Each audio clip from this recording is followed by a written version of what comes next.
আকাঙ্ক্ষা কখন লোভে পরিণত হয়ে যায় তা কেউ বলতে পারে না।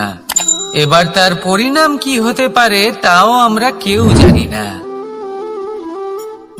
আজ আমি আপনাকে বলছি, কোনো ব্যক্তি সব থেকে বেশি ক্ষতির সম্মুখীন তখনই হয় যখন সে এটা মনে করে যে সে সব থেকে বেশি সুরক্ষিত স্থানে রয়েছে।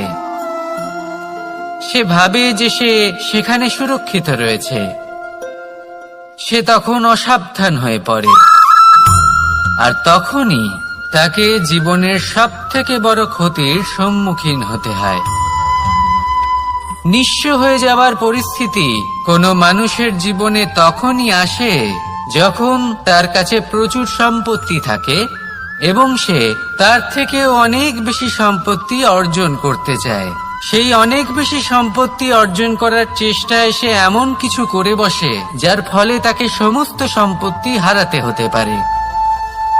একজন রচনাকার নিজেই নিজের প্রতিভা একদম শেষ করে দিতে পারে যখন সে অনেকগুলো কাজ নিজের কাঁধে নিয়ে নেয়। একটা গুরুত্বপূর্ণ কথা সবসময় মনে রাখবেন, আজ আপনি যেখানেই থাকুন না কেন, যেমনই যে কোনো স্থানেই থাকুন না কেন, এর পেছনে আপনার আকাঙ্ক্ষার একটা বিশাল ভূমিকা রয়েছে।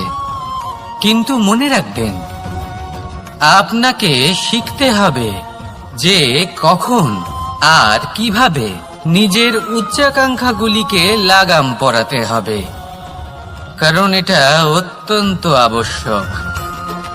তাই আসুন আর আমার সাথে ভালোবেসে বলুন, রাধা রাধা।